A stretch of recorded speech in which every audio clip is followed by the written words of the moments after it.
Hello, and welcome to the Office of International Admissions and Programs presentation on the OPT STEM extension.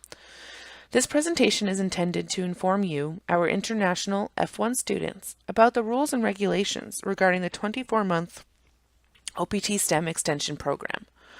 Please review our other presentation about the Form I-983 and OPT STEM application instructions for additional information.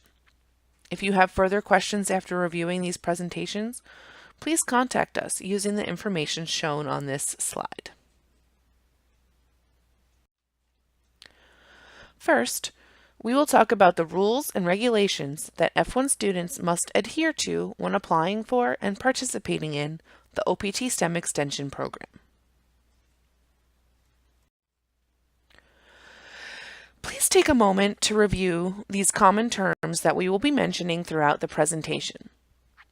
DHS is the Department of Homeland Security. DHS oversees all government agencies related to international students and the security of the United States. USCIS, or United States Citizenship and Immigration Services, approves and/or denies all OPT STEM applications, as well as many other benefit applications. SEVP is the Student and Exchange Visitor Program, of which CVIS is the reporting function. This is where we, as your international student advisor, tell CVIS what you are doing, such as your employment information and physical living address. You are familiar with STEM and OPT as an F1 benefit of being able to work. E-Verify is a number that your employer needs to provide to you in order to qualify for the OPT STEM extension on the I-765 form. To be eligible for STEM benefits, your employer must participate in the E-Verify program. Information about E-Verify from USCIS can be found at the end of this presentation. The SIP code or CIP code can be found on your I-20 under the Majors/Program Information block. This code is a required field on the Form I-983. A link to the STEM SIP code list is provided at the end of this presentation.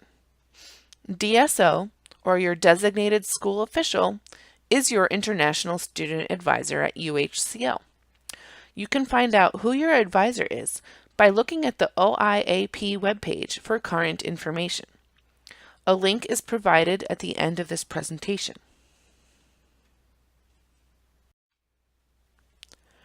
You must be on an approved post-completion OPT period in order to qualify for the OPT STEM extension.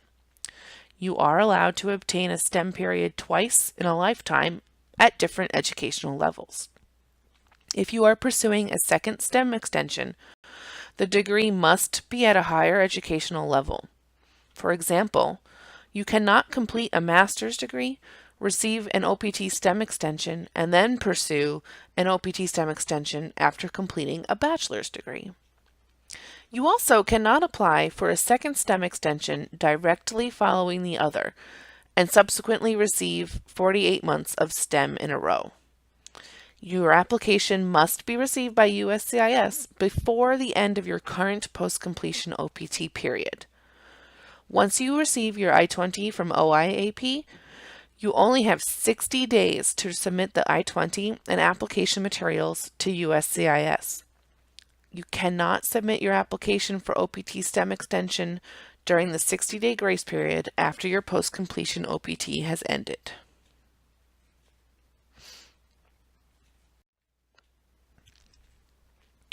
The majority of students at the University of Houston-Clear Lake will be using the degree obtained at UHCL to qualify for the STEM extension.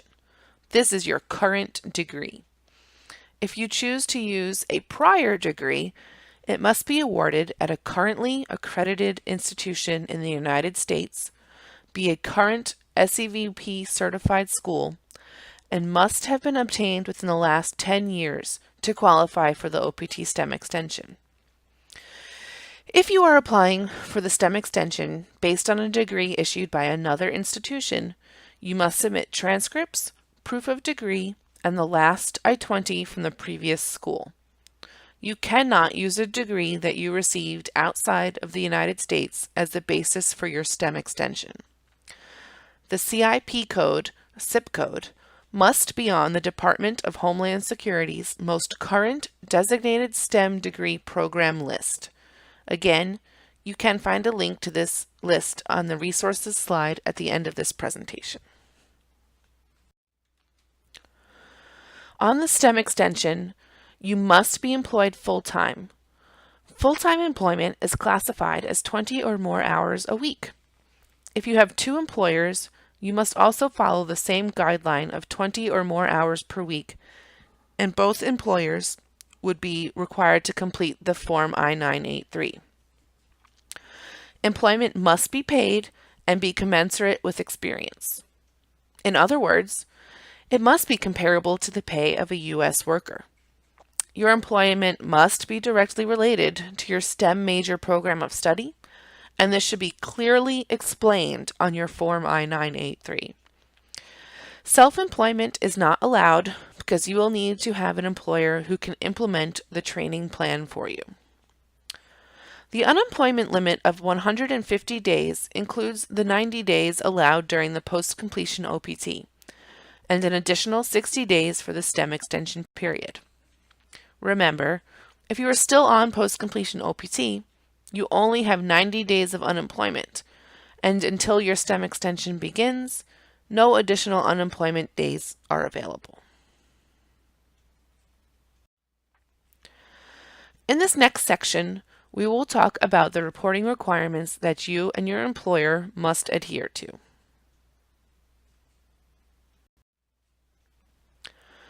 The Form I-983 must be submitted to UHCL at the time you apply for the STEM extension and must also be updated with us anytime there is a material change. A material change is defined as any change to the Form I-983. This includes client site information, changes in pay, supervisor changes, or changes to your training plan itself. Anytime there is an edit to the Form I-983, you must submit it to OIAP. At the end of the Form I-983 are pages for a yearly self-evaluation and a final self-evaluation. These should be completed after 12 months or annually from the beginning date of your STEM period and at the end of your employment with a particular employer, and/or at the end of your STEM period. These are not due at the time of application. As always, you must report changes to your employment and physical living address within 10 days of a change. This can happen when you're changing employers or have resigned or have been terminated from a position. Validation reports, also known as OPT participation reports, are due every 6 months regardless of any changes. You will submit your employer information in the International Student Document Portal, the ISD portal, through the Optional Practical Training Update, or OPT update. Don't forget, you must also update your address in the ISD portal at the same time. Please ensure accuracy when reporting both employer and employee/client location addresses, because should a site visit occur, Immigration and Customs Enforcement, or ICE, needs to have accurate information as to your current location. The Form I-983 is available on the Study in the States STEM OPT Hub. A link is provided at the end of this presentation.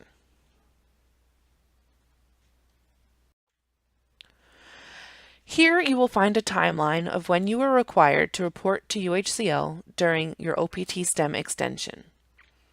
At months 6, 12, and 18 during the OPT STEM extension, an OPT validation report, also known as the OPT participation report, is due. This means you must submit an OPT update and an address update in the ISD portal every 6 months from the start of your STEM extension, even if no change has occurred.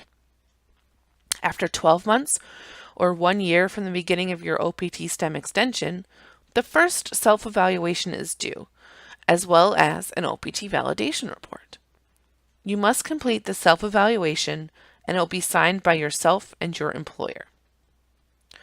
When your OPT STEM extension ends at 24 months, you will submit the final self-evaluation signed by yourself and your employer. During your OPT STEM extension, you might change employers. If you completely change your employer, you must submit an OPT update in the ISD portal. In this update, you will include the final self-evaluation from the employer you are leaving and a new Form I-983 completed by your new employer. Another situation that could occur during your OPT STEM extension is any change in the information on your Form I-983 or material change, as we have previously discussed. Again, for example, any material change can include the site location changes, a supervisor change, or any change that is made to your training plan. You must also report these changes in the ISD portal OPT update and upload the updated Form I-983. Following is a list of suggested resources for further information on the STEM program.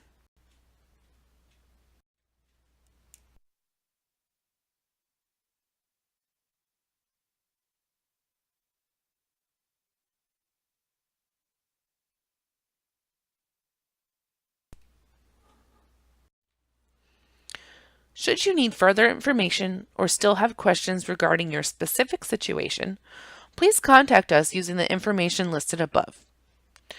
Thank you for listening to our presentation on the OPT STEM Extension Rules, Regulations, and Reporting Requirements.